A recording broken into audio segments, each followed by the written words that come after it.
Reciting the Pledge of Allegiance. I pledge allegiance to the flag of the United States of America and to the republic for which it stands, one nation, under God, indivisible, with liberty and justice for all. Good morning, everybody, and welcome to the February 23rd Lincoln County Commission meeting.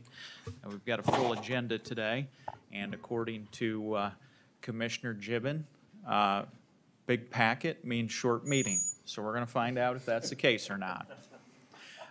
We've adopted the practice where the speaker doesn't wear a mask. So if you see me without a mask here, it's not flouting the policy, but we've adopted a new practice of doing that for whoever's speaking to ensure the public can hear us and we're clear with regard to the record we're making.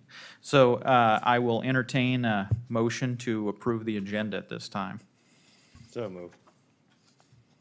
I'll second. Sean, would you call the roll? Commissioner Gibbon, Yes. Commissioner Poppins, Yes. Commissioner Schmidt, Yes. Commissioner Aaron's. Yes. Just so everybody knows, with regard to point number 2 on the agenda, the claims where it says $344,532.58.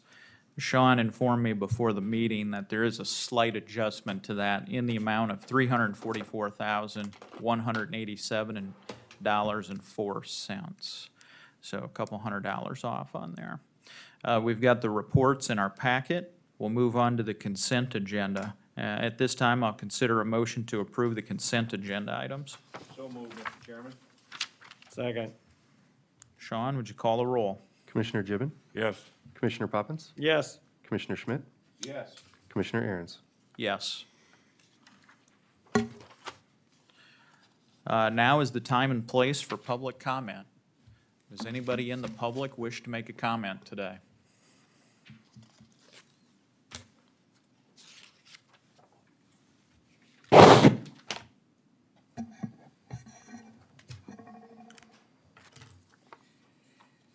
Good morning. Betty Otten, 46787 273rd Street, T, South Dakota, 57064.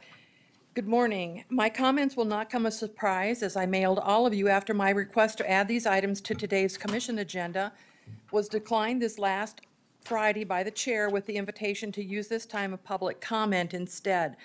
My comments are edited and are less than 5 minutes. It was Monday, February 8th, over 2 weeks ago, that I submitted an online public agenda item request for this county commission meeting to address 2 items. Number 1, that Commissioner Poppins and Landine's request to change the Planning and Zoning Committee bylaws to make the Lincoln County Commission rep, the chair, be rescinded, which would have made Mr. Poppins the chair of Planning and Zoning.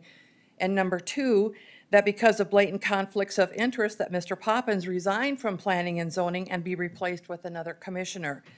That weekend, during a legislative coffee, my husband and I were told that Mr. Poppins had been appointed to the Planning and Zoning, but I was here that day and I'd missed that appointment. So I had to go back and research the commission minutes to find his appointment, and was indeed made on January 5th with Chair Landine appointing herself the alternative. According to the agenda file for that day, January 5th, the 2020 Planning and Zoning Commission board member was Lincoln County Commissioner Tiffany Landine, and the alternate was Commissioner Joel Aaron's. So my question is, why was Mr. Poppins appointed to Planning and Zoning instead of Mr. Aaron's? And why did Ms. Landine appoint herself to Planning and Zoning again this year as the alternative? We were told once again that this certainly did not follow past precedent. Then we were told that Commissioners Landine and Poppins are once again trying to change the rules by changing the Planning and Zoning bylaws without any notice or transparency, which would give the chair of Planning and Zoning to Mr. Poppins, which again went against all past precedent of having one of the appointed district representatives serve as its chair.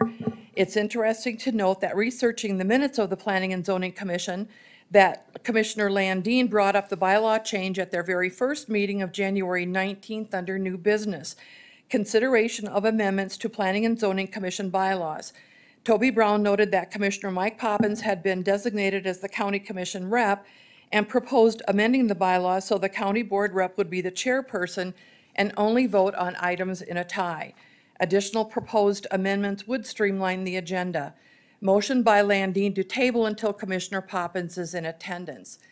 We were given this information with this question: how can a commissioner with a land development, construction, and building business even be appointed to planning and zoning, as it's seen as a huge conflict of interest? Just last week at the February 16th Planning and Zoning meeting, Chair Gary Pashby asked Mr. Poppins to give the county commission update, and Mr. Poppins noted, "I've talked to many leaders and private individuals in the housing market that people are flocking here. We are going to see expanded growth beyond our belief."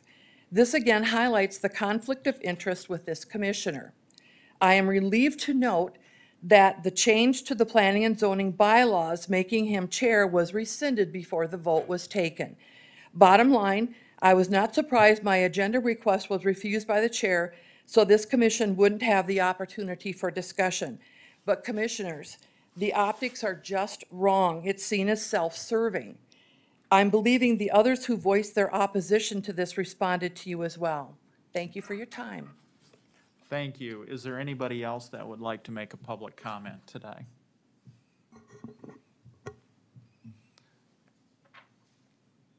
Okay, seeing none, we'll move on to the rest of our commission business. First agenda item is a second public reading and public hearing, which is scheduled for 9:05. It's 8:36 this morning, so we'll move on to the next agenda item. And once we hit 9:05, we'll commence the hearing. Commissioner Aaron's, Yes. can we do the commissioner report? Oh, yeah, Informational only, please? absolutely. I'm just rolling through. Are there any commissioners who have a report for the public and for the commission? Mr. Chairman, if I may. Yes. The National Association of Counties is launching a County for Kids campaign. And it's a campaign where the county commissioners elicit forming a committee to assist families in this difficult time with any childhood diseases or childhood situations that are afflicting them. And Counties for Kids champion and join a national movement of county leaders dedicated to improving outcomes for infants and toddlers.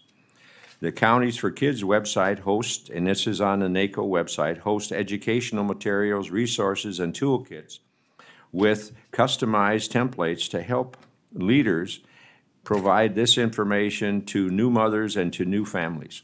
So one of the things I just wanted to say that I have talked with the necessary people at NACO, and we'll be providing that kind of information to be brought down to see whether Lincoln County wishes to participate in the Counties for Kids campaign. And I think once you see that, I think you'll like it, and I think it does provide a service. So that'll be coming up here in the next month during one of the meetings in March. Thank you, Mr. Chairman. Thank you, Commissioner Schmidt. Is there any other commissioners who wish to be heard? If not, I'll take the opportunity just to give the public and the commission a update on where we're at with the Courthouse Improvement Advisory Committee. We've held 2 meetings so far, the first one 2 months ago. All of the members were in attendance, either personally or over the phone. And we held our second meeting about a month ago. During our first meeting, we had all of the members of the committee tour the courthouse, went from top to bottom, or bottom to top, I guess. And the public, or the public's representatives, got an opportunity to see what we're looking at in this county in terms of our courthouse and what may or may not need to be done. They were allowed access to all the offices in the new part of the courthouse. In the old part of the courthouse, we went into the attic. Some of the members chose not to for obvious reasons, but everyone had the access and opportunity to view all the nooks and crannies of the courthouse, and they took advantage of it. At the second meeting that we held about a month ago, the presiding judge, Howman, And Judge Rasmussen, who is stationed here in Canton, came into the meeting and gave a presentation on what they believe their needs are for the judicial system here in Lincoln County moving forward. And they gave a very comprehensive presentation, and that presentation in PowerPoint form is available on the Courthouse Improvement website, which is within our county website. And then Andrew Etram from Architecture Incorporated also gave a presentation, and his presentation was on the feedback that he got with the different departments that he's interviewed. So if you recall, this commission authorized a needs assessment where ARC Inc. goes around and asks all the different departments, how much space do you think you'll need today, tomorrow, 5 years, 10 years into the future? And from an architectural and an engineering standpoint, he put that together. And he did the same thing with our judges and court staff as well. And they came up with a presentation as well. I don't know if Andrew's presentation is online posted yet. According to Jake, he's given me the thumbs up. So if the public or the staff wants to look at the results of the needs assessment, they can do so on the internet. And this is open and available to the public, and you can apply whatever amount of scrutiny you want to that. We have our next third meeting coming up on March 3rd at 7 o'clock. It'll be here in these commission chambers. It'll be also broadcast online over the internet. And we welcome the public to attend. What we'll be discussing at the third meeting is the needs of the sheriff's office and the state's attorney's office. And then, and they'll give their presentations to us. The sheriff has told me he has a presentation, and I'm also of the understanding the state's attorney is going to come in and do the same thing. So if you want to know what they're looking at in terms of their needs, both now and into the future, that's the meeting to come to. And then our fourth and additional follow-on meetings, and we'll meet as much as we need to, will be the different elected officials and department heads of the county coming in to talk about and get into the weeds of all their needs assessment results as well. So that's kind of the way forward for right now. I guess I would call that phase one. We'll talk about what the county's needs are. And then maybe as we progress, and I'm just thinking out loud, of course, but phase two is going to start talking about what potential courses of action are solutions to those needs moving into the future. So more to come on that, and I know that some of the commissioners wanted to report, and that is the report I have with regard to the Courthouse Improvement Committee. We will move on to agenda item number 2 under regular business, to consider resolution regarding a preliminary subdivision plan, and I'd ask Toby to come forward and present that to the commission. Is it? So we need to do that as part of the public hearing? Okay. Well, we'll move on to agenda item number 3 then. Approve temporary and permanent easements. Is Terry Floyd available? And I'm going to assume he probably needs to come up because he didn't think he might be presenting at this time. I can give him a call. Thank you, Sean. You betcha. Otherwise, we have the item number 6. Wendy. Yeah. Fairground sign design with Wendy Sweeter.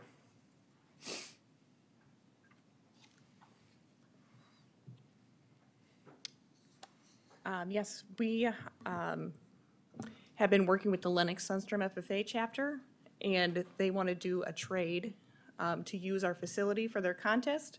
And so we had talked about having them make us a sign for the grounds because we don't currently have any signage out there. So Jake made this design as a possibility to make a sign out of. So I just want to know if the commission is okay with this sign design. The plan would be that they would make 2 identical signs of this and make it into a V. So it would be on the west side of the fence, kind of near the driveway, but then people would be able to see the sign coming from the north or the south. And then we would like to put a flagpole in between the Vs to be put up. So that's what we're just looking for, is a approval of the design. Commission. That was, Any excuse me. thoughts? That was just in exchange for using the property for a short period of time or one day? It's for 1 day. 1 day. It sounds like a wonderful thing. Do you know the schematics as to the size of the sign and all that yet? I know John has the metal for that, and I believe it's 4 by 9 foot sheets. I think that sounds like a fair trade, so I would move to authorize the exchange. Is there a second? I'll second it.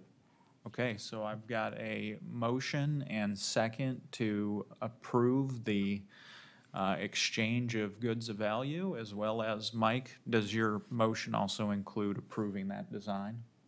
Yeah, that approves the design as well, so. Okay, very well. And does your second include that, Commissioner Gibbon? Yes, I'll second that. Okay. Any other discussion? If there's no further discussion, Sean, would you call the roll? Commissioner Gibbon, Yes. Commissioner Poppins, Yes. Commissioner Schmidt, Yes. Commissioner Aaron's. Yes. Thank you. Thank you. Welcome, Terry. Good morning. Good morning. I got several items here for you. First item is going to be approving and signing, authorizing the chair to sign temporary and perpetual easements for structure 42-090-054.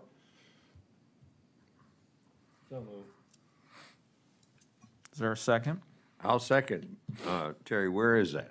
So I get That it. is from last year's project. That's a Hoffman Pipe project. Oh, okay. So, yep. Thank you. Is there any other discussion? Hearing none, Sean, please call the roll. Commissioner Gibbon, Yes. Commissioner Poppins. Yes. Commissioner Schmidt, Yes. Commissioner Aaron's. Yes.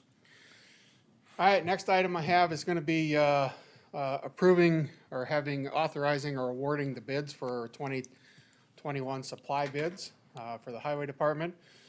So I'll just get going. I think we need separate resolutions for each one approving and awarding. So first one we're going to be doing is the concrete products. We had 3 bidders this year, Chemcast and Precast. Chemcast pipe and precast, hand-cooked concrete products, and Forterra concrete products. In the past, we've awarded to all of them because there are certain products on each one of them that are cheaper than the others, so we just kind of handpick on which ones we want to get. So my suggestion would be recommendation would be to award bids to all 3 of those. So move, Mr. Chairman. Is there a Highway second? Department Superintendent's suggestion. Got a motion to approve all 3 bids separately. Is there a second to that? I'll second that. Is there any discussion? Hearing none, I'd ask Sean to call the roll. Commissioner Gibbon, Yes. Commissioner Poppins, Yes. Commissioner Schmidt, Yes. Commissioner Aaron's. Yes. Next item I have is crushed concrete. We had 2 bidders, Merle & Roy's Paving and Concrete Materials. Merle & Roy's was low bid with $11.60 a ton, and Concrete Materials was $12.60. So recommendation is to award it to Merle & Roy's for $11.60 per ton. Is there a motion to that So extent? move. Is there a second? I'll second it. Any discussion? Seeing none, Sean, would you call the roll? Commissioner Gibbon, Yes. Commissioner Poppins, Yes. Commissioner Schmidt, Yes. Commissioner Aaron's. Yes. Next item I have is cutting edges, snowplow blades. We had 4 bidders this year. I will begin with the low bid. And again, we bid on 2 items. So I will list these items. We have 4-foot cutting edges and 3-footers. So for the 3-foot cutting edges, pricing DMC wear parts, $127.34. Equipment blades, $129. Butler machine, $152.11. And Titan machinery is $172.66 per blade. The next item we have is 4-foot cutting edges. DMC wear is $169.79. Equipment blades is $172. Butler machine is $179.02. and Titan machine is $230.20. My recommendation is to go with the low bid on both of these items. It is DMC Wear Parts. Commissioners, you've heard Terry Floyd's, our highway superintendent's request. Is there a motion? Also move. Second. Any discussion? Seeing none, Sean, would you call the roll? Commissioner Gibbon, Yes. Commissioner Poppins. Yes. Commissioner Schmidt, Yes. Commissioner Aaron's. Yes. Next item I have is diesel fuel and ethanol gas. Again, these here, we're bidding 2 items. We had 4 bidders this year. We had one of the bidders, found out yesterday, so I don't have an updated bid tab for you, but one of the bidders had pulled out, had rescinded their bid. So we're down to 3. So I'll read them off. For the diesel, number 2 diesel, Coles Petroleum was $1.96 a gallon. CHS Farm Alliance was $2.10 a gallon. And Farstead Oil was Opus Daily minus 1 cent. Gas, 10% ethanol gas. Coles Petroleum was $2.17 a gallon. CHS Farms Alliance was $2.29 a gallon. And Farstead Oil Opus Daily minus 1 cent. So we have the Farstead Oil, they bid every year, but it's not a firm bid because it's going on market value. So that one there right away is excluded. So my recommendation is to award both the gas and the diesel to Coles Petroleum.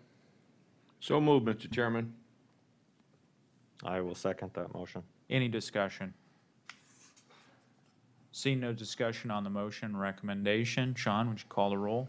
Commissioner Gibbon, Yes. Commissioner Poppins, Yes. Commissioner Schmidt, Yes. Commissioner Aaron's. Yes. Next item I have is mag chloride. This is per gallon. We only had 1 bidder, and that is Dustbusters Incorporated at 96 cents a gallon. My recommendation is to award it to them. So moved, Mr. Chairman. I'll second. Any discussion? Seeing none, Sean, would you call the roll? Commissioner Gibbon, Yes. Commissioner Poppins, Yes. Commissioner Schmidt, Yes. Commissioner Aaron's. Yes.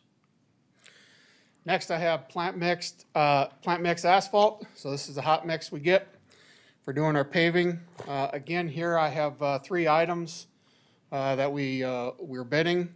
We have type 1 hot mix, we have fines, and then we have cold mix.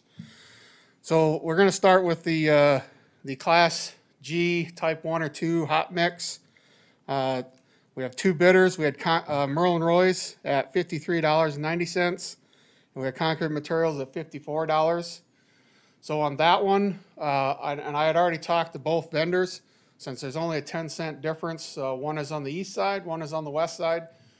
Typically, it's closer for us to do the west side, but they're probably half the time during the year we get kicked over to the east side. I told them, you know, when we get kicked out of the west side, we'll go over and pick it up from you guys. So they're both okay with it. So I would like to award that one to both of those bidders, since there's only a dime difference. You've heard the recommendation and the request. Is there any action? Makes sense. I'll make the motion to accept both of those and for convenience purposes. Okay. Is there a second? I'll second it. Is there any discussion? Seeing none, Sean, would you call the roll? Commissioner Gibbon, Yes. Commissioner Poppins, Yes. Commissioner Schmidt, Yes. Commissioner Aaron's. Yes. Next item I have is going to be, as well as the hot mix, it's going to be fines mix.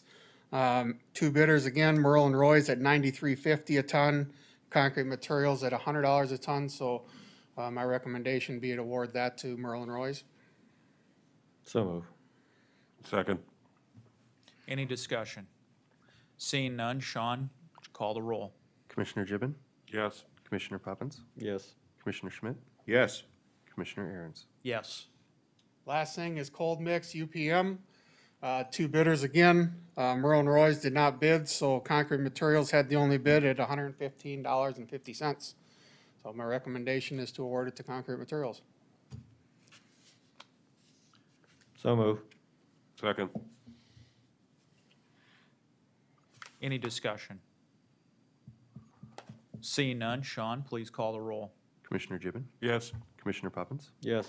Commissioner Schmidt, Yes. Commissioner Aaron's. Yes.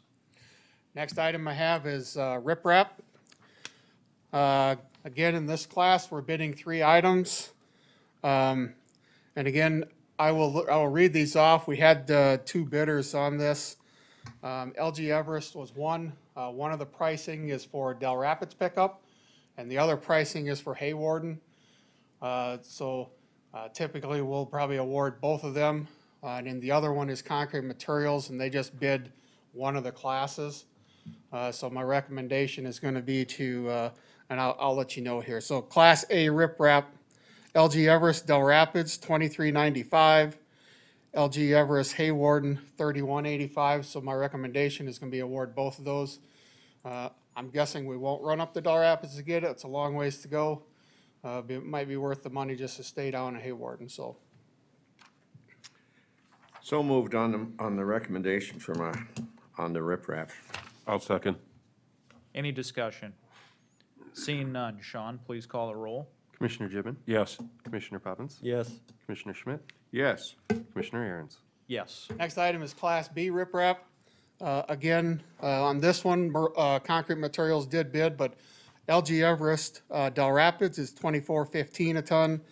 Haywarden is $32.05 a ton, and concrete materials is $40 a ton. So my recommendation is to award to LG Everest on both of those. So move. Second. Any discussion? Seeing none, Sean, please call the roll. Commissioner Gibbon, Yes. Commissioner Poppins, Yes. Commissioner Schmidt, Yes. Commissioner Aaron's. Yes. Last item I have on there is Class C riprap. Again, there's only one bidder, 2 sites, LG Everest, $24.45 a ton, and 33, and that's in Del Rapids. And in Haywarden, it's $33.25. So my recommendation is award to LG Everest. You've heard the recommendation. I would so move to accept LG Everest. I'll second. Any discussion? Seeing none, Sean, please call the roll. Commissioner Gibbon, Yes. Commissioner Poppins, Yes. Commissioner Schmidt, Yes. Commissioner Aaron's. Yes. All right, we're getting near the end here, so. Next item I have is rock salt and transportation for that. We had 4 bidders this year, and I'll read off the totals. Blackstrap Incorporated was $75 a ton. Nebraska Salt and Grain is $75.69 a ton. Johnson Feed was $76, and Central Salt was $78.35. So a low bid is, and my recommendation is go with Blackstrap at $75 a ton. You've heard the recommendation. Also move. Second. Any discussion? Sean, please call the roll. Commissioner Gibbon, Yes. Commissioner Poppins, Yes. Commissioner Schmidt, Yes. Commissioner Aaron's. Yes. All right, last item I have for supply bids is the weed chemical. Again, we bid 3 items. So I'll go with the Toradon. We had 3 bidders for the Toradon, 22K. It's Van D Supply had $39.60 a gallon. Nutrients Solutions was $39.70 a gallon, and Nutrients Solutions is $65.83. My recommendation on that one will be to award to Van Diest at $39.60 a gallon. You've heard the recommendation. Is there a motion?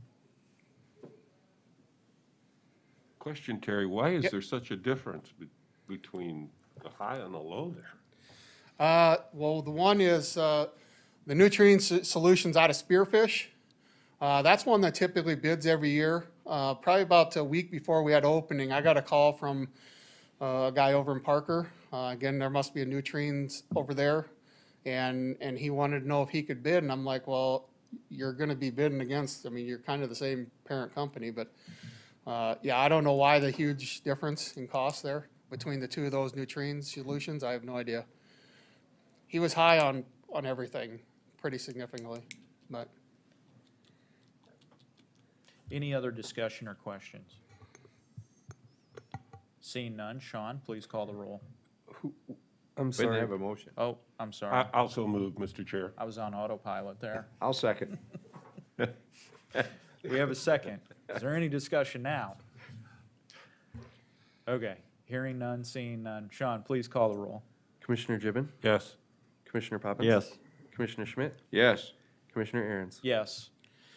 Next item I have under chemicals is 2,4-D, aquatic labeling. And Van D supply was $8.50 a gallon. Nutrient Solutions out of Spearfish was $8.50 a gallon. Nutrient Solutions out of Parker was $22.50. So my recommendation is to award to Van D Supply and Nutrient Solutions out of Spearfish, both at $8.50 a gallon. So move, Mr. Chairman. I'll second. Any discussion on the motion? Seeing none, Sean, please call the roll. Commissioner Gibbon, Yes. Commissioner Poppins, Yes. Commissioner Schmidt, Yes. Commissioner Aaron's. Yes. All right, last item I have is going to be Milestone. Again, there's the three bidders. The price is going to be Van D Supply is $265 a gallon. Nutrient Solutions out of Spearfish, $265 a gallon. Nutrient Solutions out of Parker is $329.68. So my recommendation is to award to Van D Supply and Nutrient Solutions out of Spearfish at $265 a gallon. You've heard the recommendation. Is there a motion? Also move. Second. Any discussion on the motion?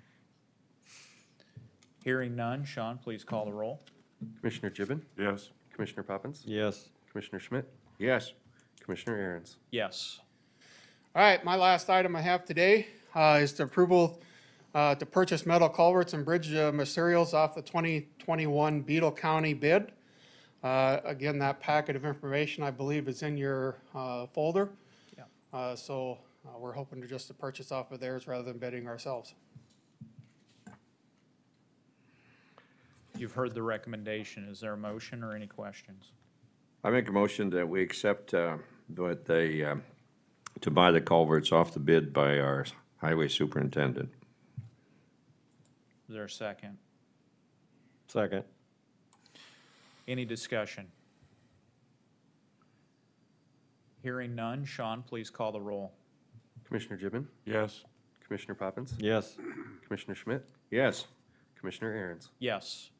That's all I got, gentlemen. Thank you. Yeah, thank you, Terry. And just so the public knows, there is an extensive packet that Terry had worked up that he provides ahead of time, so that we've had the opportunity to review if the commissioners so wish. So we weren't just rattling things off that Terry was saying, you know, there is a bid tabulation sheet there. And frankly, if anybody wants to see it after the fact, they can ask him for it. Okay, I've got 9:03, so we got a couple minutes before our public hearing. I've got agenda item number 7, a request to modify legal newspapers with our auditor.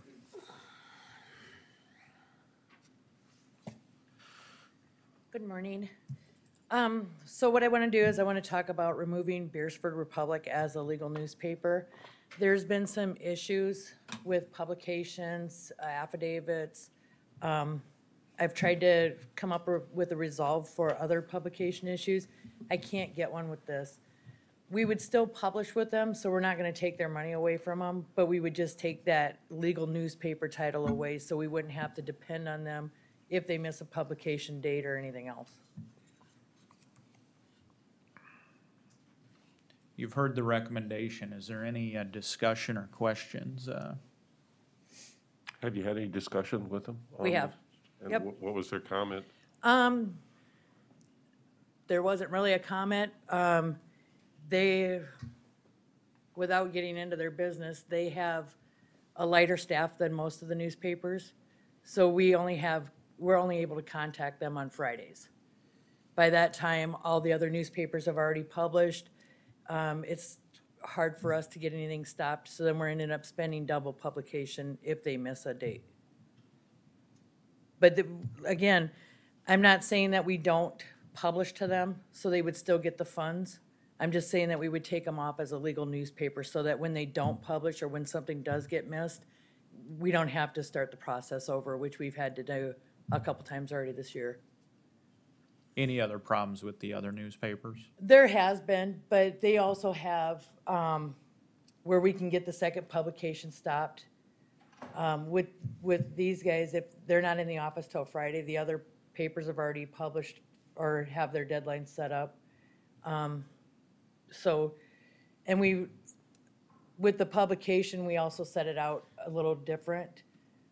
So we've got a spare week in there for notices and whatnot to try to remedy that. But this one, if we don't notice that they don't publish it, nobody's in the office till Friday, so the other papers have already done it. It's just, and we also had problems with them getting us affidavits, which we were gonna lose grant money on the highway because of, and there was no recourse for that either. You've heard the request. Is there any more questions or discussion for the auditor?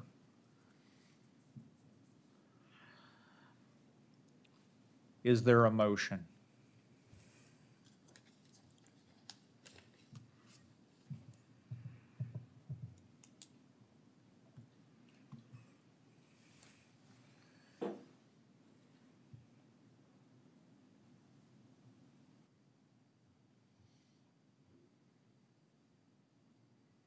Is that a no?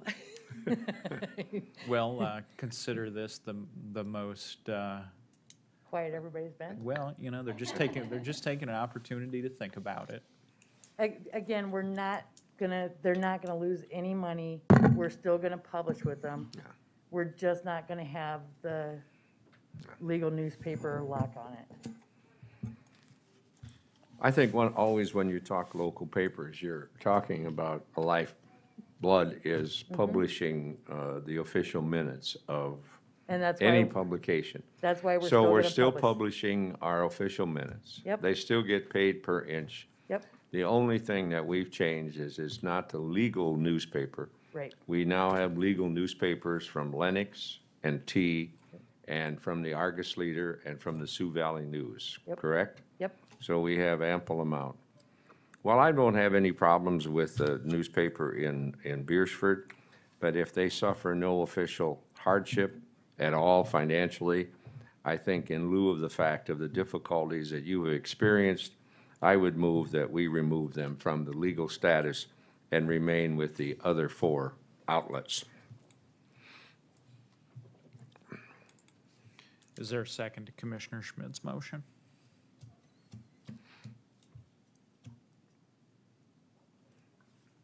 just keep in mind that it cost us a lot of money to rerun these hearings and, you know, in 4 newspapers now.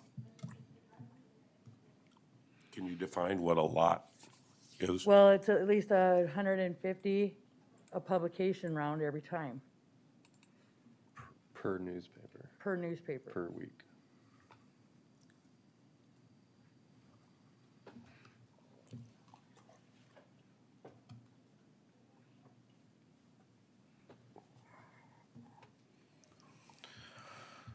Do I have a second? Going once? Going twice? Well, no sale. So I think for lack of a second, does any other commissioner want to take action on this at this time?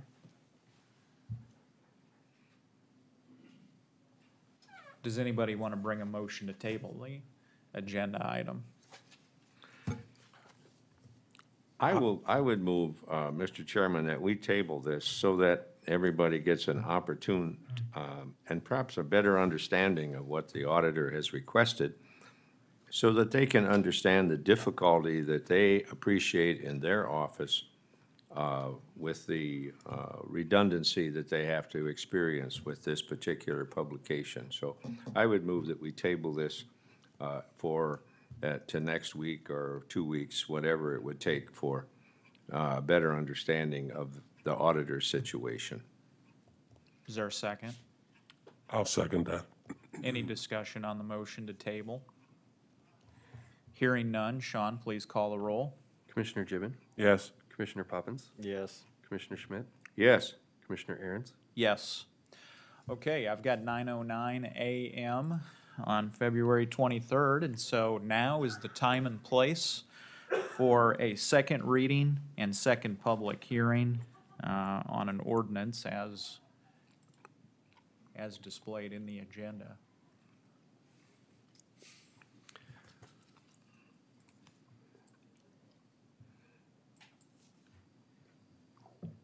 This is the second reading and second public hearing for an ordinance of Lincoln County regarding a change of zone request for a portion, 141 acres, of the property legally described as the southeast quarter, except Lot H1 of Section 34, Township 100 North, Range 49 west of the 5th Principal Meridian, Lincoln County, South Dakota, from the A1 Agricultural Zoning District and RC Recreation Conservation Zoning District to the RR Rural Residential Zoning District. Planning Commission recommends approval 4-1. Location is the northwest corner of the intersection of 273rd Street and 480th Avenue near Harrisburg. Thank you, Sean. Appreciate you reading the description there. Because it's a public hearing, our normal process is to start with a staff introduction and then proponents and opponents and then a reply. So, Toby, would you do us the courtesy of providing staff presentation on the... Yes, Mr. Chairman. Good morning. Toby Brown, representing County Planning. On the screen, you can see the location of this property is in the northeast quadrant of the county. It's approximately 3.5 miles from the east of the city of Harrisburg. It's on the southern corner adjacent to Lake Elvin. It's also at the intersection of County Highway 135 and County Highway 110.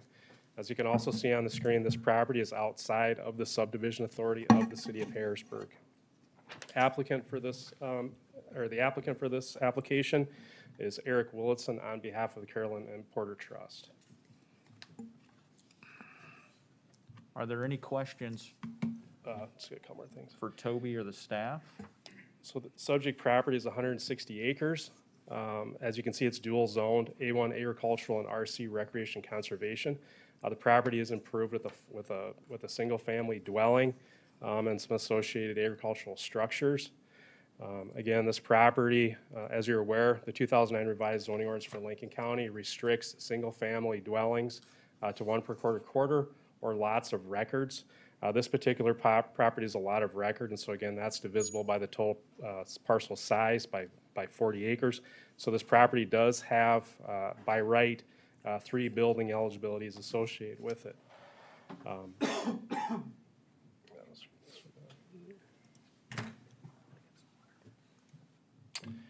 So as you're aware, this item was tabled at the December Board of Commissioners meeting. There was discussion of the preliminary plan, which is item number 2 on this agenda, was tabled by the Planning Commission, so there was no forwarded recommendation of that. As well as there was some concern by the commissioners of the size of the concept size of the rezoning, as well as some additional items associated with traffic and then also septic systems. So subsequent to that meeting, staff did have a discussion with the applicant, and the applicant has decreased the overall size of the concept plan by about 25%, so to go from 72 lots to 54 lots. The applicant did this by increasing the total lot sizes by 2 acre minimums. And as you are well aware too, is that staff reports identify that this application is not in conformance with the Lincoln County Comprehensive Plan or the Lincoln County zoning ordinance. However, over the years, this commission has changed the zone of a number of parcels that are adjacent to Lake Elvin or in the vicinity of Lake Elvin. As the Deputy Auditor pointed out, that the Planning Commission did recommend approval of this petition 4-1. With that, I'd be happy to answer any questions that you have for staff at this time.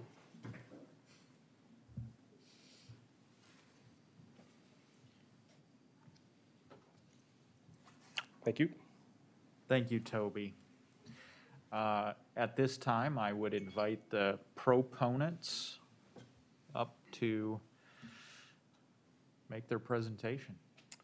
Morning, Eric Willitson on Engineering here representing the Porter Trust on the project. As Toby is indicated, we have decreased the density on the project quite a bit.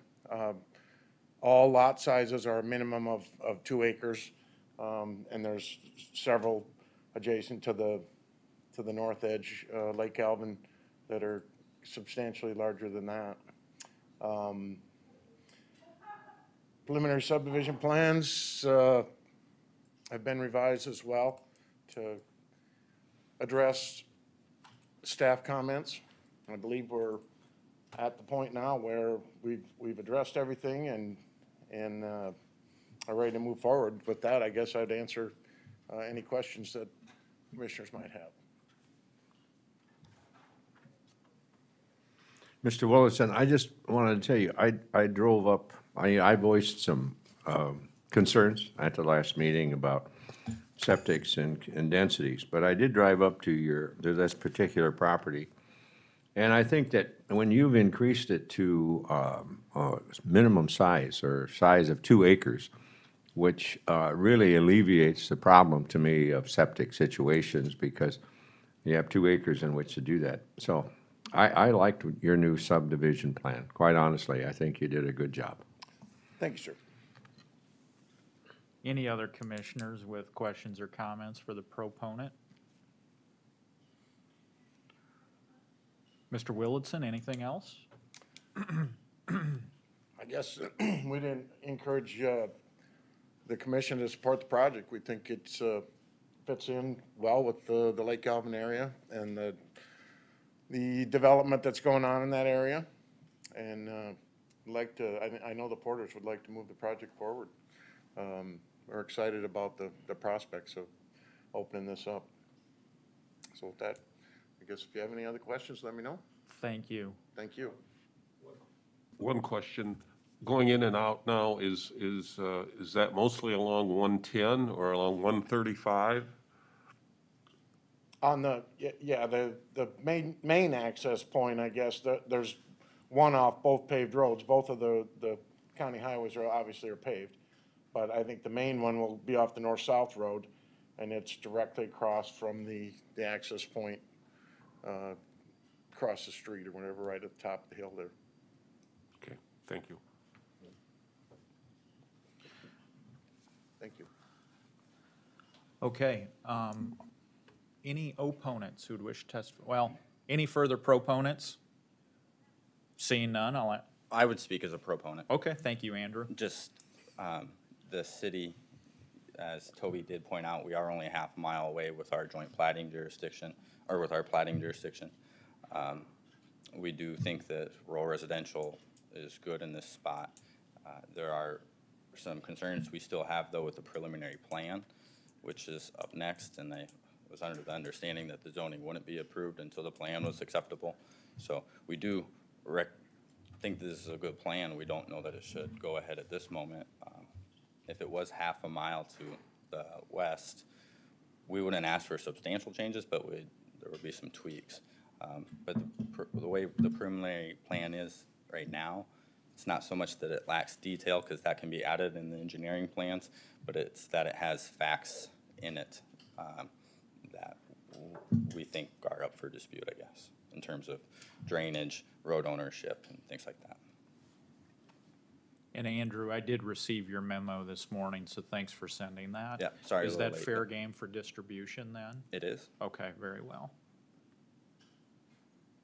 Are there any further proponents of the proposal? Okay, seeing none, are there any opponents who would like to be heard at this time? Any opponents? Okay, seeing none, we'll close the hearing at this time, and I'll ask my fellow commissioners, do you have any questions, comments, or discussion? Or do you want to take any action?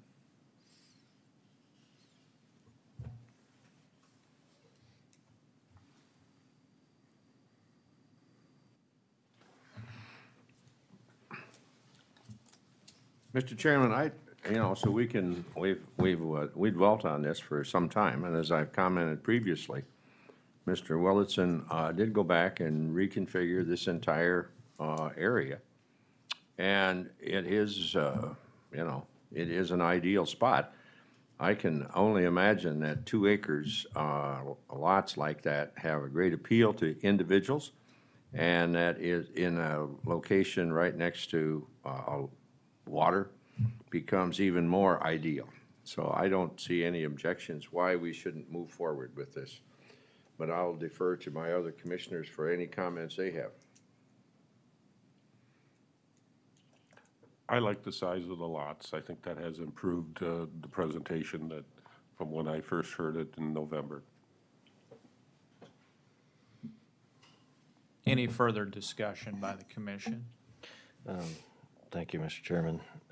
So if I'm understanding, there may be some support on this based on changing the lot size.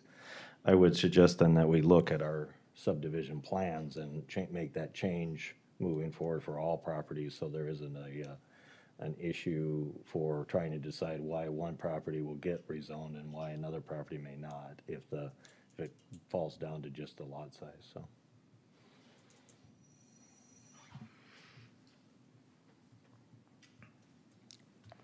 Mr. Chairman, are you looking for a motion to get this thing get this thing moving? I am. I'm looking for. Mr. Chairman, I would move that we do rezone this from ag to rural residential, given what the engineer, Mr. Willitson, has provided for us, and the changes that he has made. Toby, are we following the right procedure there by taking that motion? Is there a second to Commissioner Schmidt's motion? I'll second it. Is there any discussion on the motion? Toby, I will have a clarification because it seems like this has gotten maybe some sway because of the proposed changes, which is our next item. Really, actually comes down to the plan though that would get implemented. There's no restriction that we would be able to implement that they had to be 2-acre lots, correct? Correct. This is just the concept plan. The action that you're taking is to actually change the zoning, official zoning map to reflect this exhibit here. So the southwest or the southeast corner is left ag, the top part's left RC, and the farmstead has remained ag. So the rest of it, you're changing the zone of that to rural residential is the action before you. The natural follow-up question then, Toby, is to alleviate that concern of Commissioner Poppins. That step where this commission could, for example, require or mandate that's taken in the next action, correct? That's when you'll adopt the preliminary plan, correct? Okay. But if I may, I don't know that we would have grounds if the final plan were to change back to a 1-acre lot. We'd really have reasons to deny as long as it met our comprehensive plan. What I'm trying to stress is that I do like the plan, and I think maybe we should start to implement that in for all plans so we're treating everyone equally. Because if this one this one will probably go through, there'll be additional properties coming down the road. And I would like us not to stumble on the legalities of one development versus another if the reasons we're approving this is because of the size of the lots, then I think we should strongly consider implementing that into our plan, our overall requirements so that everyone's treated equally, so. Okay. Any further discussion on the motion and second? I'll call the question, Mr. Chairman. Very well. Sean, please call the roll. Commissioner Gibbon, Yes. Commissioner Poppins, No. Commissioner Schmidt, Yes. Commissioner Aaron's. Yes. Okay, agenda item number 2. Now is the time and place to consider a resolution of Lincoln County approving the preliminary subdivision plan for Porter's Eagle Ridge Estates. Toby. Property is currently described as the southeast quarter, except lot H1 of section 34, township 100, north, R49 west of the 5th principal meridian, Lincoln County, South Dakota, the northwest corner of the intersection of 273rd Street and 480th Avenue near Harrisburg. Planning Commission recommends approval 6-0. Thank you, Sean.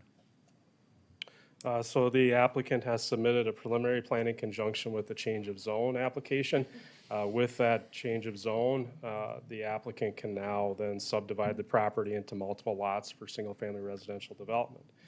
The applicant has submitted initial preliminary plan and then a revised preliminary plan. The preliminary plan has been reviewed by county staff and by our consultants, Wank Engineering, and then also IMEG Engineering, formerly Clark. And so the consultants have recommended that all the requirements have been met in association with this.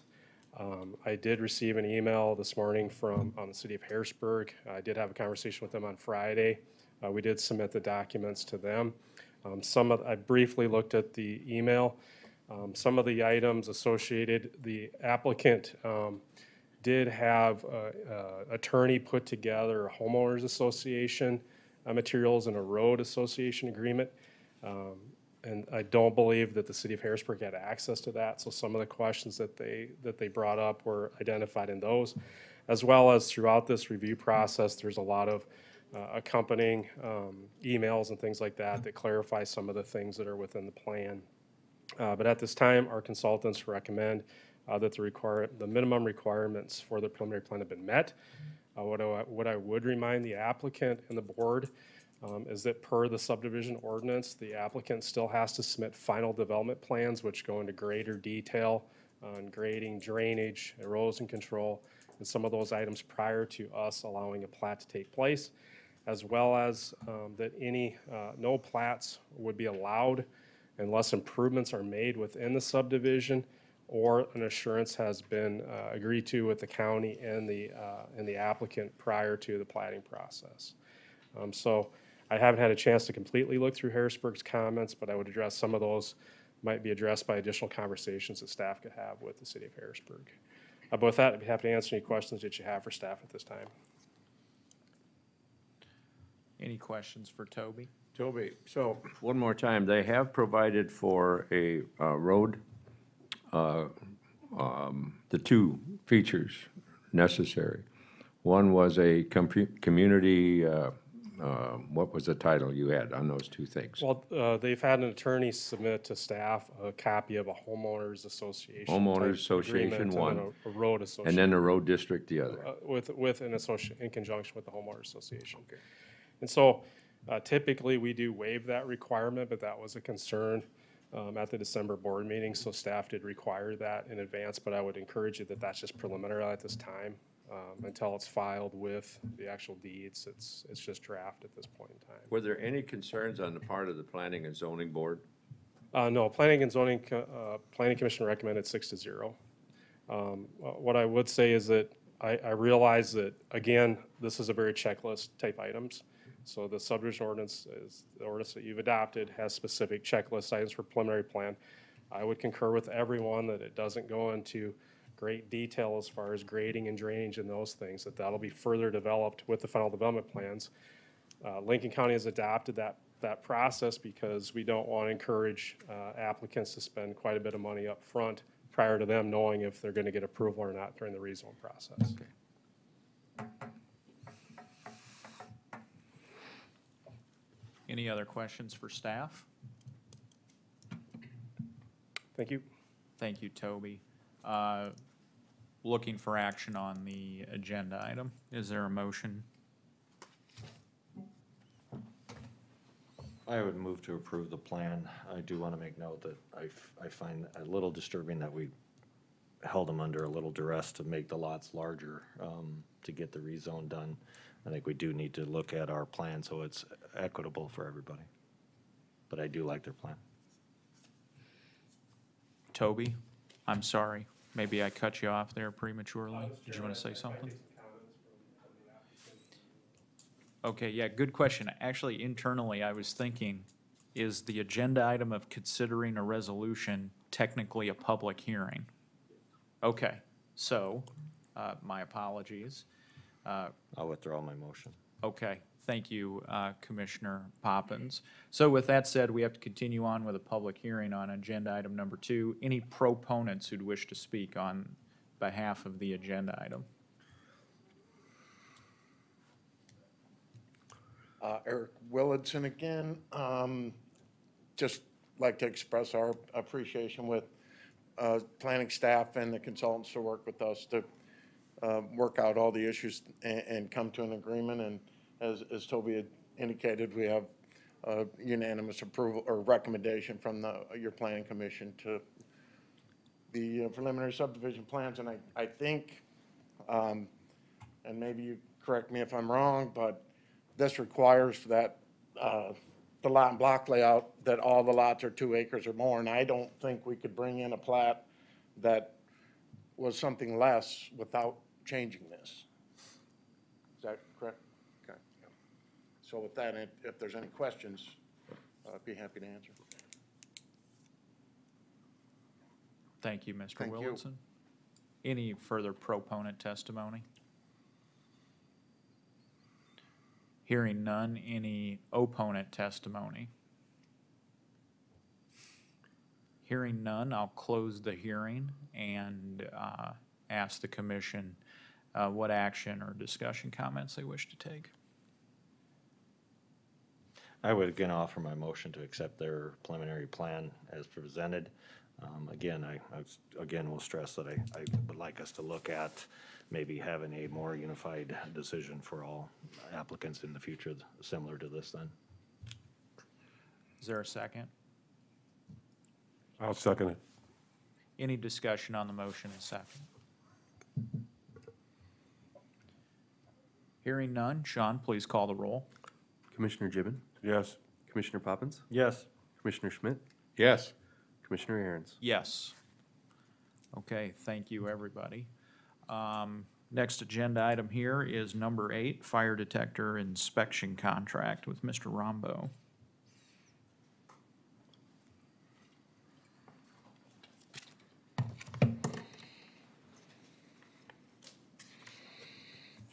This is pretty much more of a little bit of an informality. As per always, we have the chairman of the board sign the contractual agreements, and we. Oh.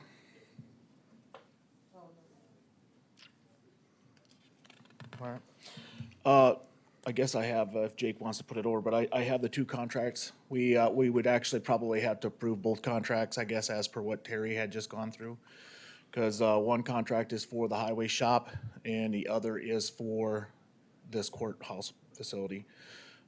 Basically, we've always used automatic security to come in and inspect specifically the detectors and the pole stations. So being the smoke detectors, the heat detectors, they run around, they set them off, and make sure they're talking to the fire panel. And then when everything's all been tripped, we set the alarms off and make sure that all the sirens and beacons are working. So basically, we know that we're safe if the fire alarms are tripped. So the contract for back it up. Contract for the highway department is just $125 a year. Now, this contract begins next February and they would do the inspection again the following February under this contract, and we'd be good for that full year. So if you don't have any questions, I guess I'd suggest that you move to approve this contract. You've heard the recommendation. What are the commission's wishes? Mr. Chairman, so moved on the security contract with Automatic Security Company for the highway shop at $125. Is there a second? Second. Is there any discussion? Hearing none, Sean, please call the roll. Commissioner Gibbon, Yes. Commissioner Poppins. Yes. Commissioner Schmidt, Yes. Commissioner Aaron's. Yes. So same thing, but for this courthouse facility, it's $270. You've heard the recommendation for fire detector inspection contract for the courthouse for $270. What are the commission's wishes? Also move. Second. Any discussion?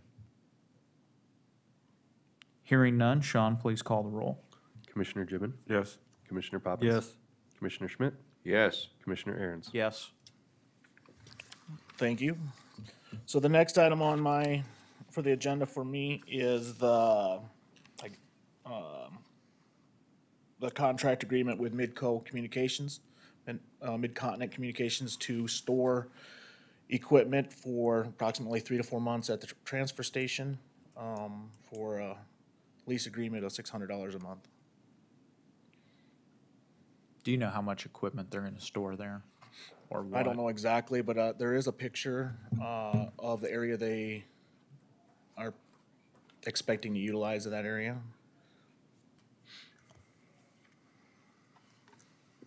Under Exhibit A in the red Correct. box?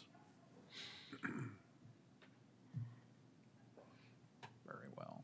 I spoke with John Hanson. I said, is there any concerns about this being a real wet area in the next few months? And he said, not typically, so. I would move to authorize the execution of this lease. Is there a second on the motion? Second.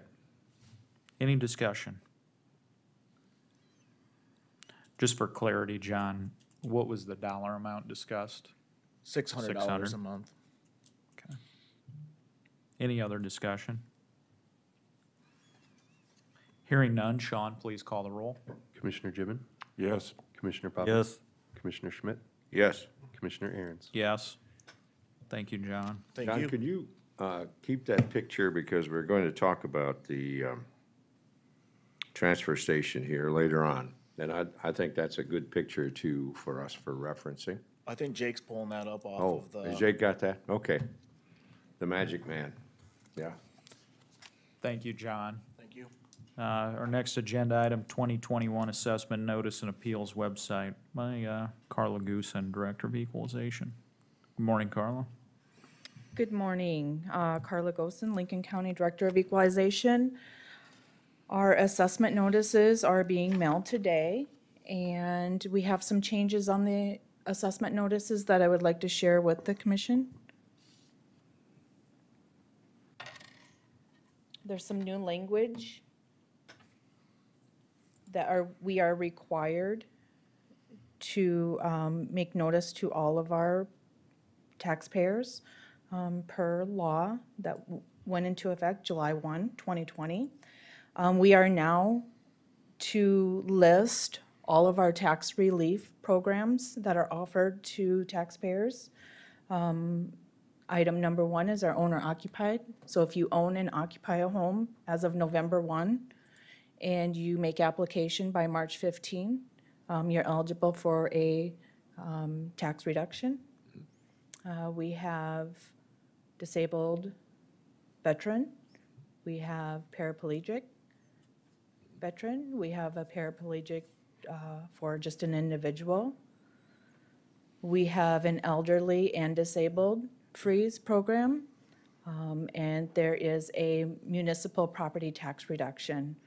Items 5 and 6 are applications are to other offices, but we are to make notice of those programs available. With that, our assessment notice is quite busy with that new language, but I think it's going to help understand with some of these codings up here, like an owner-occupied coding and evaluation, with the owner-occupied being listed as a tax relief program, I think it may draw some attention to folks.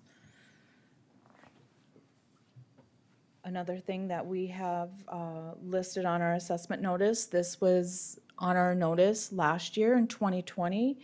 It describes an appeals website, so our folks can go out onto a website and learn about the appeals process. We have expanded it, and I will do a presentation shortly and show you what some of the options are on the expanded version of our appeals website. Jake and April have been instrumental in getting this up and running. I previewed it to all of our local boards yesterday, and then the cookies over here are what's left over from our local boards, so would like to share that with the commission or anybody in the audience.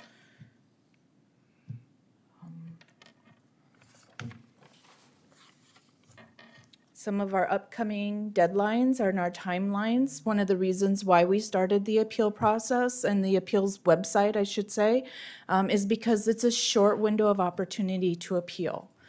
And with mail and the uncertainty of mail because of the expanded mailings that are being taken place because of COVID. We wanted to make the time frame a little more fluent or accessible to folks because mail is not always the fastest. So the appeals website is right now, and I'll show that to you. So we're approaching step one. We'll have the notices sent out today. They are required to be in the mail by March 1. So we're ahead of that timeline, and we do that for a reason because the window is short. So all of our appellants have to notify their local boards of equalization by March 11. They start meeting the week of March 15, end on March 19. Have to notify them by March 26. This is where the county board comes in. So keep in mind, this is the time frame for the county boards of equalization. So keep your calendars available. County auditor, the commission clerk, IT and I will be sitting down shortly and work up a plan that will fit your needs on the county boards of equalization. Any questions before I proceed on to the appeals website? How much different is this, Carla, than from years past? Have you always been like ahead of the curve? Like we're in February and you got the notices going out a week ahead of time. Has that been our customary pattern that we've had? Last year, they were mailed on the 26th. It all depends on when we can finalize our assessments, meet with the boards.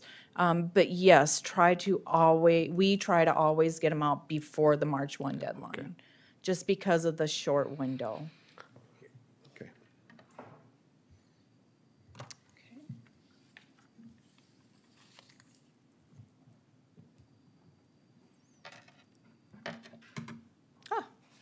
Oop, there it is. So on the assessor's assessment notice, you will type in this IP address, appeals.lincolncountysd.org. Once you do that, you come to a site that is very similar to our parcel browser site. But before entering this site, it's going to give you some information. This is the same as last year. This is very much the same. We've just expanded. It gives what you're appealing. You're not appealing your tax notice, you're appealing your assessed value. Read the instructions, click OK, and then we'll type in a parcel number.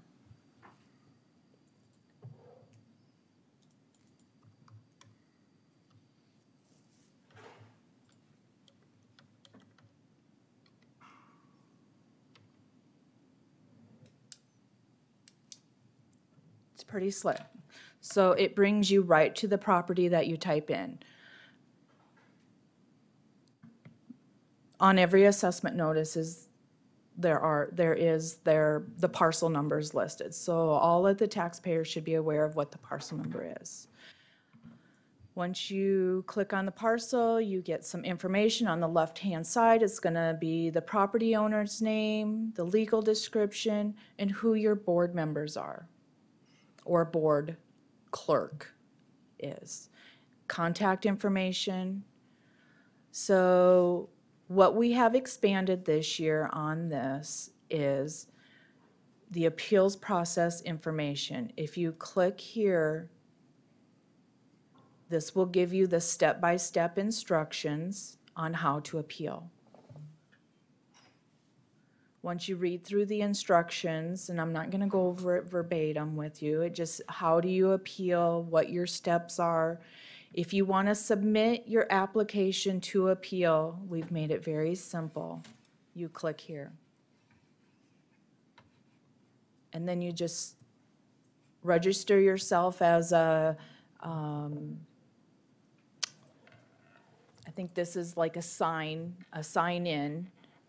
You register yourself, you create a signature, and then it'll bring you to your application. You fill out the application right here.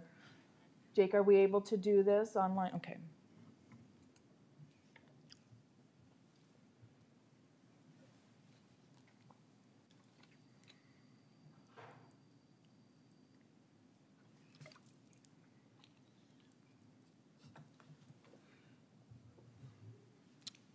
Click to the left, you've told you're gonna accept the electronic signature, hit continue.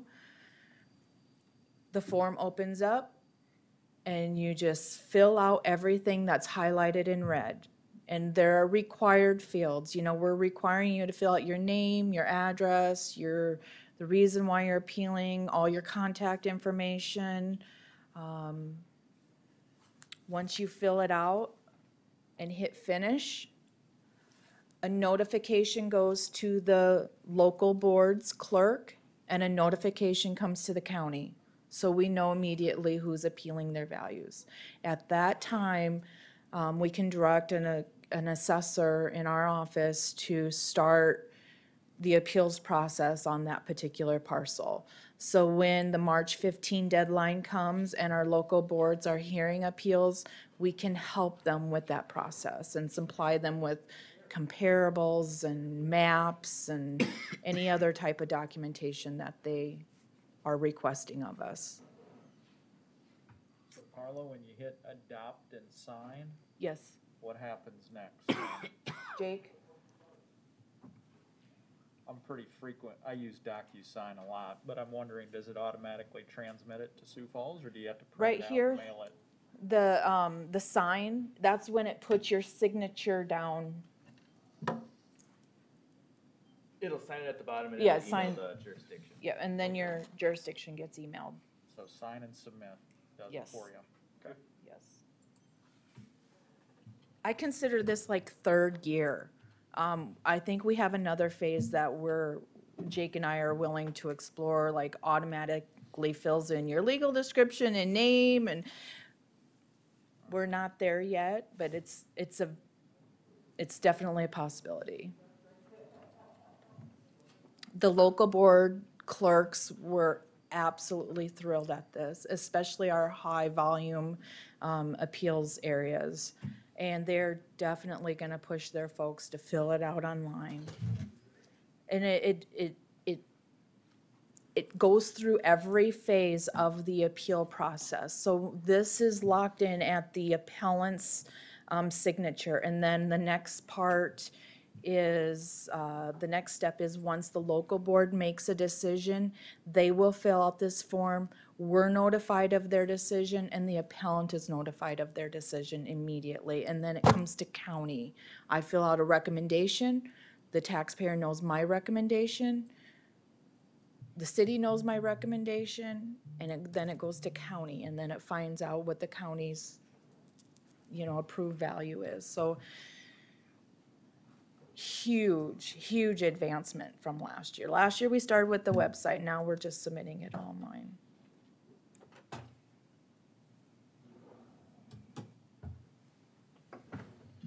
Any other questions or comments for Carla? Well, congratulations, Carla. I think you made it much more easier for the whole process to begin for taxpayers to make the appeal process, which doesn't make it a mystery anymore. The facts, and it's all there because we got a good website.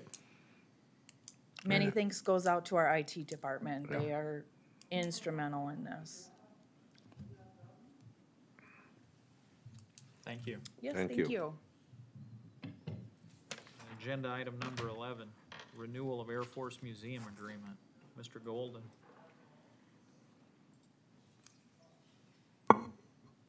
Thank you.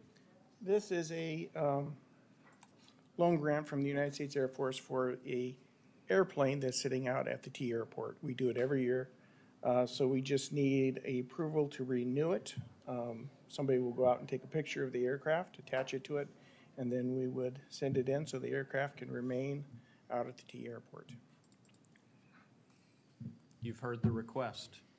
So move, Mr. Chairman. Second. Any discussion on the motion and second? Hearing none, Sean, please call the roll. Commissioner Gibbon, Yes. Commissioner Poppins. Yes. Commissioner Schmidt, Yes. Commissioner Aaron's. Yes. Thank you. Julia Disberg, HR, new hire in the sheriff's office. Good morning. Morning. Two hires this morning. The first is to hire Sebastian Acosta as a full-time deputy sheriff at the sheriff's office at $24.88 per hour, effective the 9th of February. You've heard the request. What are the commission's wishes? I would so move. A second. Any discussion? Hearing none, Sean, please call the roll. Commissioner Gibbon, Yes. Commissioner Poppins. Yes. Commissioner Schmidt, Yes. Commissioner Aaron's. Yes. And lastly, to hire Amanda Johnson as a full-time dispatcher at the sheriff's office at $21 an hour, effective the 1st of March. So moved, Mr. Chairman. Second. Any discussion? Hearing none, Sean, please call the roll. Commissioner Gibbon, Yes. Commissioner Poppins, Yes. Commissioner Schmidt, Yes. Commissioner Aaron's. Yes. Thank you, Julia. Thank you. Payment plan, agenda item number 14. Deborah Block, welcome. Good morning. Good morning.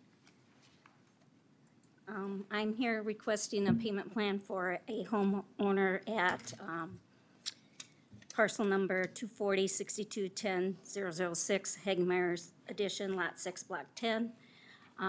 They're requesting the payment plan on the current year taxes. They had just paid last year's taxes, and what they owe is approximately $2,500 for the full year, so the payment plan would be like $250 a month, starting March 1st and going through December of this year. Mr. Chairman, I'd move for approval. I happen to know the party engaged, and we have discussed on that, and I'd like to thank Debbie for working with this family as they put this very tough and sad situation together and get their property tax brought up. Is there a Yes. second? I'll second it. Any discussion on the motion and second? Hearing none, Sean, please call the roll. Commissioner Gibbon, Yes. Commissioner Poppins, Yes. Commissioner Schmidt, Yes. Commissioner Aaron's. Yes. Thank All you. right, agenda item number, thank you, Madam Treasurer, appreciate it. Agenda item number 15, I requested this be put on here. Surplus the transfer station property, appoint an appraisal committee, and authorize the auditor to advertise for sealed bids. We discussed this, I think, last week or the week before. We've got a transfer station now that's been authorized for shutdown or successfully shut down and given the approval by the Department of Natural Resources. So it looks like we have the green light there. It looks like up on our screen we have the aerial photo of the transfer station property. I'll be honest with you, I don't know how much this parcel is worth. I wish I did have some inkling of what the value is, but we do have nice piece of ground out there, well maintained by Mr. Hanson over the number of years he's been there. I think he put a lot of pride into it. We've got a number of buildings out there. These are steel buildings. Your guess is as good as mine as what it would cost to put those up today, but there is some substantial value there. And in my discussions with both county staff and the public, didn't really run into a lot of resistance with wanting to surplus it. And so now I'm suggesting that the commission take action on this. Of course, whatever gets decided today would be subject to the temporary easement or the temporary lease that we did, but I don't think that would take any value away from the parcel itself in the long term. So I'm going to ask the commission if it wants to discuss this or if it wants to take any action, or if I need to step down from the chair to make a motion on my own. Mr. Chairman, I certainly would think we should put this on. One thing I would like to know, though, I'd like to have some kind of an appraisal done to know, for the commission purposes, just what this property is worth. I mean, I don't know. I mean, we got some good buildings. One building up on the north side is a very large steel building, excellent structure. I don't know about the actual buildings that receive the garbage and stuff, but there is a considerable amount of land on there. And I would wonder if we offered this for sale, conditioned to prior to that, we'd have some appraisal to know whether that bid was realistic or not.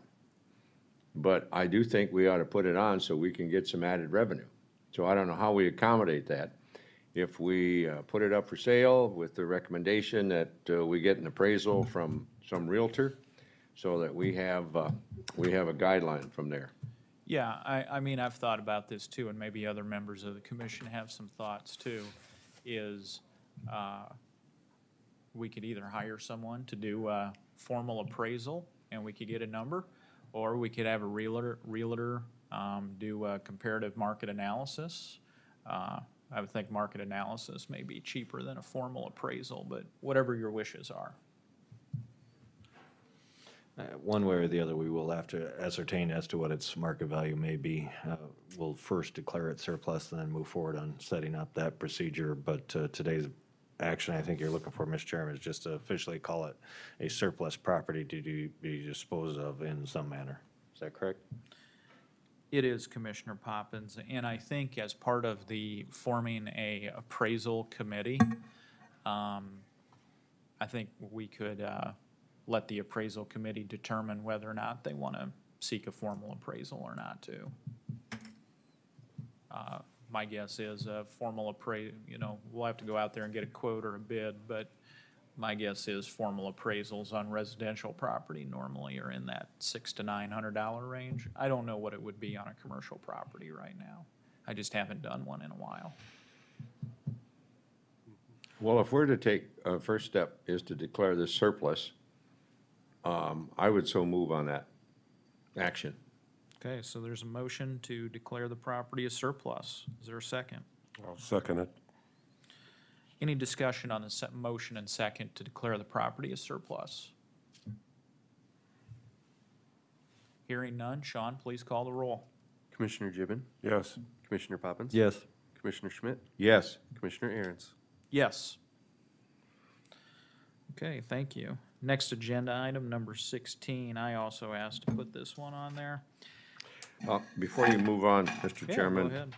do we have, you mentioned a committee, would it be all right if two commissioners decided to contact a appraiser, for example, and bring that back to you or to the commission? I think it's always welcome. I think Commissioner Gibbons and I would volunteer Yes. for that, and we'll bring back, after we contact a competent appraiser with their recommendations for what that property value is worth. What do you want as a time frame for that? Shall we say the end of the month? Very well. We'll look at putting it on the agenda after you report it back. Thank you. Okay, anything else on the transfer station property? Okay, very well. Agenda item number 16, surplus T area property, appoint an appraisal committee, authorize the auditor to advertise for sealed bids. I did have some discussion with commissioners over the weekend as well as on Monday with Commissioner Schmidt about this. At this stage, my intent is not to move forward with my intent would be to handle this property just as we did the previous property with the transfer station for right now. Declare it surplus. As Commissioner Schmidt told me, that means we put a for sale sign on it, but it doesn't actually mean, as part of what I'm suggesting, it doesn't actually mean that we're selling the property today. As most folks know, it's a 2 and sometimes 3-step process for a county to sell land anyway. You've got to have a vote to surplus it, you've got to have a vote to appraise it, and depending on who you're selling it to. And then the either second or third step is to accept or reject whatever negotiations or offers or sealed bids are done. So it's a multi-step process.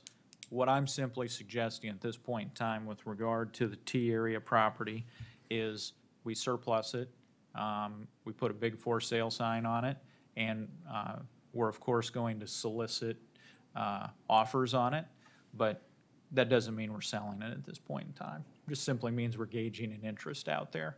As many people know, commercial properties sit on the market sometimes for years for sale, but it doesn't mean they actually get sold. People may wait till the time and place where they're able to get the right amount of money or get the best offer they can, and it simply sits there with an advertisement on it, and I think that's what we could do here. There is, in the near future, going to be a paved road out there. There's going to be utilities out there. Property is going to be significantly enhanced in value. I would think some of that enhanced value could be baked into a decision today, though.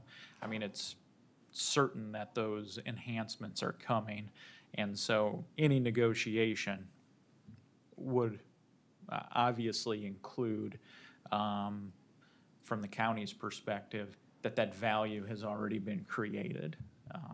It's not as if the utilities are going to be canceled and not brought out there. It's not as if that road is not going to be paved. So we're able to capture those pre-construction activities into our appraisal of the property right now from my point of view, since it's been announced with a certain amount of clarity and certainty that the utilities and the road are going to be paved out there. Now granted, there is discussion and we are waiting for a drainage study to be done out there. I would think that whatever the results of that are, we're going to get that back and we're going to consider that. But we can walk and chew gum at the same time. We can wait for the drainage study to come back. That may inform us as to how much or how many acres of that property may not be for sale. But at the same time, as my discussion with Commissioner Schmidt was yesterday, why not just put it on the market and see what happens? Doesn't mean that we're moving that property tomorrow. Is it possible somebody could offer us $3 million for that property tomorrow? Of course, anything could happen. There's a difference between probability and possibility, right? But if that happened, that would, we don't want to forego any lucrative opportunities just because we wanted to wait for the drainage study. But we also want to reserve the opportunity for that drainage study to come in and see what it says. So my proposal here today is put the thing on the market. We tell people it's for sale.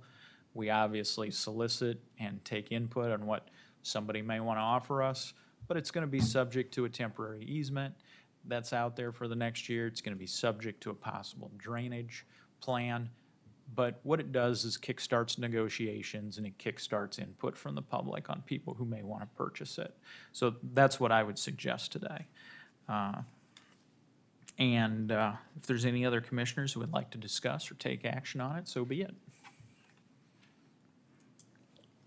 We did have, for clarification purposes, I had some reservations on Commissioner Aaron's first proposal to put this piece of property for sale, because I didn't think that could be premature. As previously mentioned, when you hard surface a road and you put sewer and water, you have a very desirable situation.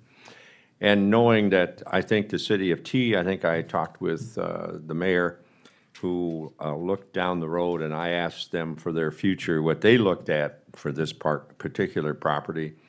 And that would be a commercial and light industrial, which is in keeping with what's out there. So the idea was, as Commissioner Aaron's has explained, we just put it up. We just put the for sale sign up, see what happens. There'd be a lot of situations in there similar to what the transfer station is. I'm sure we would get an assessment of the property when whoever expresses an interest.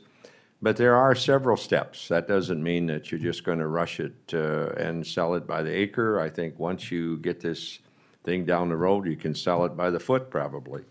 But it does serve public, to the public that this property is going to be for sale. And it does allow for commercial developers, I think, for that looking down the road and long-range planning to know that that particular property is up and may enter in negotiations with us. I don't know. I mean, I think it's good public notice. I don't have any heartburn with putting that on the market for sale. I don't know, other commissioners can voice your opinion. Is that your motion? If we don't have any more discussion, Well, that's. I'll discuss on the Oh. on the motion, so. There you go. You want to discuss on the motion, Commissioner? Okay, I will move that we put this property up for sale, period. I'll second it. There's a motion and a second to put the property up for sale. Is there any discussion? Questions, Mr. Chairman? Yes. Have Commissioner Aaron's or Commissioner Schmidt, have either one of you had an opportunity to visit with either planning, zoning staff to find out what impact in our desire to try to look at this as a retention area to improve the 9 Mile Creek, what impact by declaring it surplus may have on that? You mean on the application? Correct, and/or the project down the road. Well, I will answer Commissioner Poppins, but I see that there is only a certain amount of property that is of any interest to any potential developer. There remains a huge portion of that would remain kind of a constant wetland. And that particular area, to me, still isn't attractive for water retention and for using 9 Mile Creek as somewhat of a reservoir. And I don't know about, I don't know where the application process is, if Toby's completed it. I was told once we did have that completed and we were waiting for the results, but I don't know, I haven't heard any updates. So the answer is no. My concern still remains if our intent is to try to utilize it as a potential wetland or lowland detention, retention. For those that did not remember, a large portion of that, what has been referred to as lowland, is actually buildable ground. It may not seem possible, but a developer could come in and fill some of that in and build on it based on what 404 and Corps of Engineering determination had been done. I just urge us caution not to forego an opportunity to make a huge impact into the 9 Mile Creek drainage area. I am very confident that whatever is left that is buildable will be of a huge asset, more so than what was paid for the property. Land in the T area commercially is selling $5 once developed and up per acre, and that's not just small tracts, that's 4 or 5, 6 acre tracts or larger. So I think it is a huge asset, and I'm very going to much be supportive of capitalizing on that good investment in the future. I just don't, at this point, after many, many years of hoping to acquire that property, because it has been identified for many years as a key potential avenue. We've talked about potentially raising the road so we can hold water there as well as detention. And a preliminary discussion of what to do with that property. There was 2 ideas, raising the road as well as dredging and trying to create holding capacity there. The holding capacity was deemed to be too expensive because we didn't own the property and would have to haul off the dirt. With us holding the title of that property, that option may become much more desirable. So that too may have an impact into what is marketable. We may be able to use some of the area that needs to get dredged and fill some of the other ones. The other point of it is I do want us to look at potentially making sure that the restrictions for development are on there so it doesn't impact negatively into the 9 Mile Creek as well. So I just want us to urge caution. I'm totally in support of, once we know for sure what it is that we have excess of, that we make that very clear before we even move forward. But I don't know what the impact would be to try to take it back out of surplus property to use it. That's a question that I have no idea. So, Commissioner Schmidt, your motion was to sell the property I've been reminded here that the proper terminology is to surplus the property. Would that be your do you want to clarify your I motion? think that's the proper protocol. Before we go there, I'd like, Sean, would you call Toby and find out where that application process on that wetland situation for that property is, if that's been completed or not? But I would clarify my motion to declare this property a surplus at this time. Is that your second, Commissioner Gibbon? That'll be my second. Okay, so before we take any action here, Commissioner Poppins would like I wants to can say maybe something. potentially answer that question, because I have spoken with Toby and staff.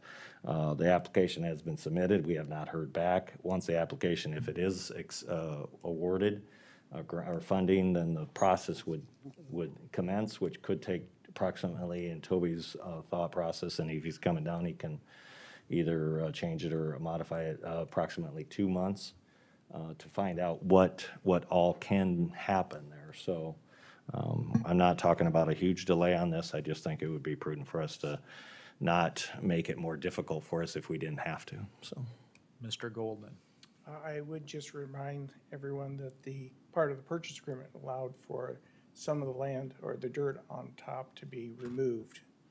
And so that's one of the other things we'd have to contend with if you're going to attempt to send it out for bids or anything else. Is there's a lease on it, there's the removal of the dirt, and some other things that we'd have to work out on how we'd actually describe the property. Yeah, I took a look at the lease last night. We do have some contractual obligations. I think the way the lease is written is we have to provide the dirt, but it doesn't say where it comes from. So if they want to dig a hole in the front of the courthouse here 10,000 feet deep, they could. I'm joking, of course. But I think we're all aware of that contractual obligation. Thank you, Mr. Golden. And I think at this point, we're just surplusing the property. We're inching towards some kind of resolution as opposed to moving full throttle, light speed ahead. Toby, I had a question on this property that we have by T, and we sent it on application. Commissioner Poppins has given us a pretty good update as to it has been submitted and you're waiting for the results? Yes. And so, actually, it's Debbie Block and Harold that are part of the process too. It's a FEMA grant. We've submitted the application, went through the state, now it's submitted to the federal agency. My understanding is with the new administration, though, they put pause on some awards and some criteria, so I don't have a timeline for you of when it'll be approved. Was this a conservation grant, or was it like a build grant, or some kind of other that falls into other than what we had intended? Because we looked at it as a drainage or wetland project or a holding project. So did that fall under special guidelines? I mean, because we've submitted other grants for roads and for bridges and things like that. This isn't in that same category, though, is it? It's a FEMA study engineering grant, yeah.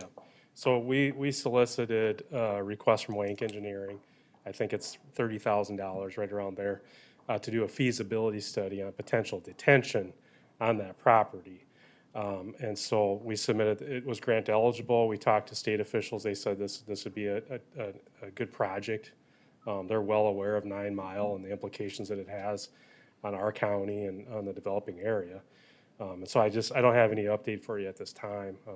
Possibly by next week, I could do some checking with the state and see where we're at with it, so. Harold, you got?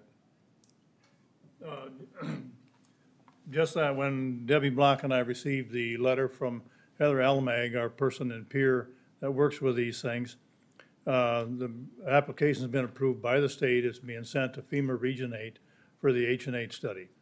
Also in that letter, it states it can take up to a year to get approval from FEMA Region 8. So that's, might be one to consider also. Okay. Question, if I may, Mr. Chairman? Yes, absolutely. Actually for Toby, or anybody that might be able to answer that, if the county were to go ahead and hire and pay for the grant, or for the study, could it be reimbursed afterwards or not? No, it's not my understanding, no. Sorry, I didn't hear that. No, you'd have to get approval, pre-approval before we can start the study. Can't do a pay ahead. Correct. So in lieu of and I'm asking the board, would there be any desire to go ahead on a $30,000 expenditure to clarify what is, something that I still believe is strongly that we need to retain to improve the 9-mile correct drainage basin, so we can move forward clearly and remove or declare surplus the other parts of the property? Or should we just continue to wait to see what happens? It's just a question I had not asked anyone prior to this, so. John? I just wanted to clarify that the study could be paid for, and that if a project is approved following the study, that yes, those funds could be reimbursed, but only in the case of if a project is approved following the study. That's a new feature in this grant, just for your information. When we did the Spring Creek Tributary project, that was a pilot program to allow us to get the money that we spent for the study to be reimbursed following the approval of the grant. So they did retroactively pay us for that. Does that make sense? Yeah, I mean, let me restate what you said. I think you're saying can't do pay ahead on the study, but. Correct. And get reimbursed. But if we wanted to do pay ahead on the study and then the grant gets approved, and then we do a project after the fact, we could use the approval for the application that was originally for the study to pay for the project. I think you lost me in the last part, but if a project is approved based on this study. Right. And we go ahead and do that, then the costs, at that point, then we can include the original study costs in it. Right, so the study cost $30,000, the project cost $1 million. $1 million. You'd be More. able to clip your $30,000 coupon from the government. Right. Yeah. Yep, okay. John or Toby, if I may, Mr. Chairman? Yeah, absolutely. I believe you had indicated, or someone had indicated, maybe it would take 2 months to actually do the study, or would it take longer than that, do you think? Anybody have an idea? Ballpark figure.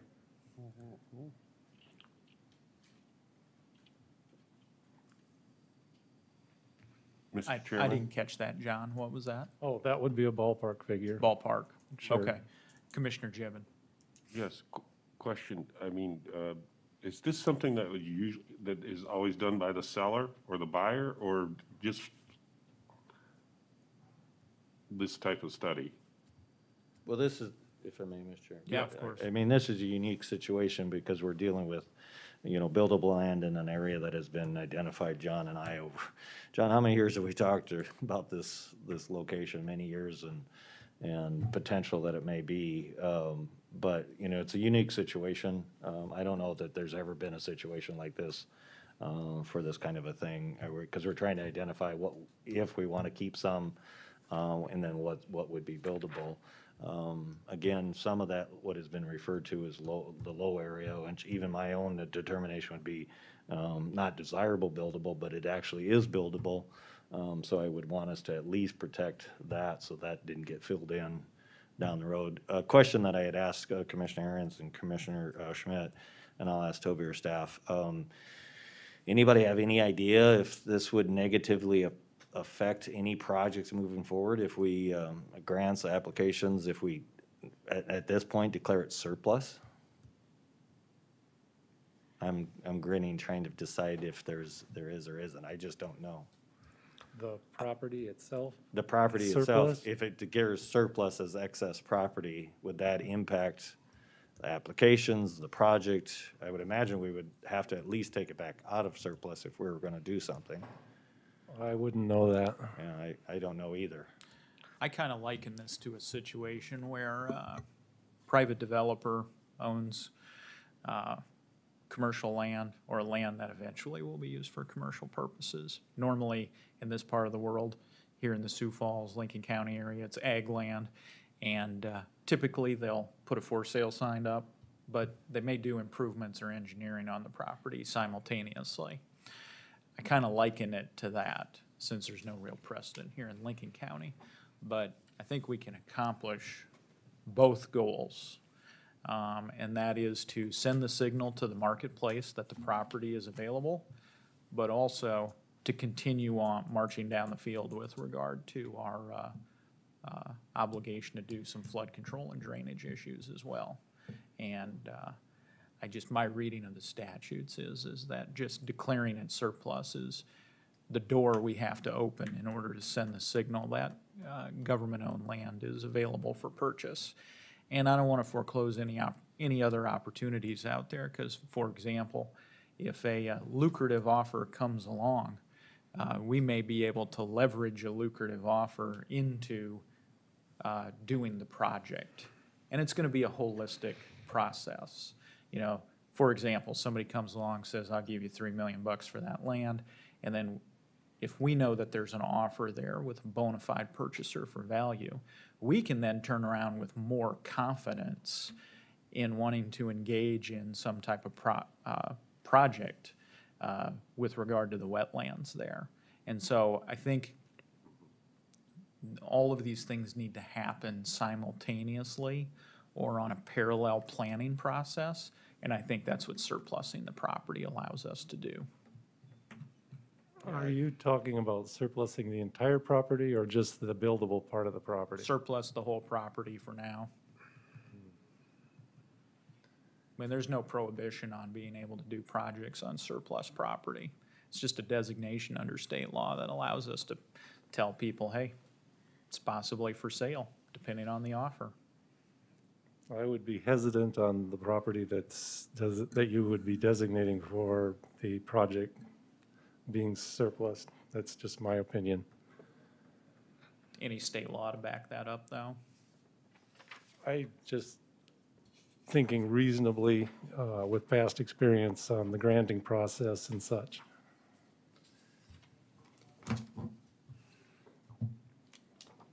Thank you. Well, I'll call the question on the motion to surplus the property. Commissioner Gibbon? Yes. Commissioner Poppins? No. Commissioner Schmidt? Yes. Commissioner Aaron's? Yes. And I want the record to show that it isn't, I'm in favor, not in favor of surplusing what is excess. It's just that I think it causes a unnecessary burden to a very needed drainage plan for the property. Agenda item 17. May I please ask for some clarification for items 15 and 16? Yeah. You are just simply surplusing these properties where we haven't appointed an appraisal committee for either of them yet, and you're not authorizing the auditor to advertise for sealed bids at this time, correct? Correct. Thank you. And then, Mr. Chairman, if I may ask? Yeah, go ahead. I know that there's several other county-owned properties. Are we looking at all of those properties as well then? I think we should have planning and zoning and/or the auditor's office, or whoever compiles the master list of county-owned properties, if you will. I would be okay with doing a deep dive into looking at all those parcels and seeing, essentially do an inventory, maybe do an appraisal. I was scooting around on GIS the other night, and there's a surprising number of small little parcels owned by the county here and there. So I think we could take a look at that, maybe even put it on the agenda for next week for action. But I'll communicate offline with the auditor's office about putting that on the agenda. I think it's gonna be a little bit more than next week. Okay, very well. If you don't mind, because we've got. Understood. Carla's in the middle of her deal and with their appraisals and all that, but we Understood. can start working on a list. Thank you. Understood. Number 17, create airport advisory committee, authorize the auditor to fill, advertise its vacancies. So Commissioner Poppins called me over the weekend, just asked for a little bit more time on this to be able to, for him and Commissioner Gibbon, to be able to speak with Helms and Associates before we stand up the committee. I think the two of them wanted to get a briefing from Helms to figure out what the lay of the land is, since we are now attempting to restart the Airport Advisory Board, which has been dormant or maybe non-existent for a number of years now. You know, we did have some good feedback from Helms and Associates. You know, thankfully, they told us we've got a green light to set up an advisory committee. There's no problems with the FAA to want to do anything like that. And so it appears that there's no roadblocks in the way, but out of courtesy to the other commissioners, they did ask for a timeout on this so they could go meet with Helms. And as Commissioner Gibbon told me, he's ready to jump in the truck and drive up there today. So, but I'll leave that up to him. But I can't make a motion to table this, but that is the discussion I had with Commissioner Poppins, and I told him I've got no problem with that.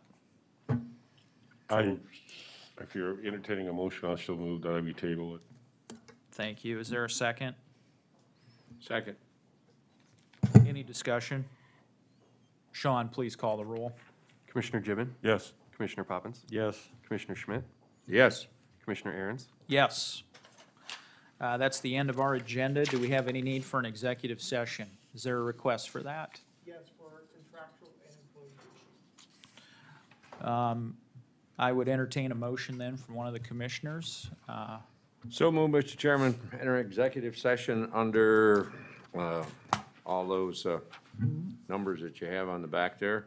Very well. South Dakota codified law, something, something, something. Very well. The motion is to enter executive session under 1-25-2 sub 1, 3, and 4. Is there a second? I'll second it. Sean, please call the roll. Commissioner Gibbon, Yes. Commissioner Poppins, Yes. Commissioner Schmidt, Yes. Commissioner Aaron's. Yes. Okay, well.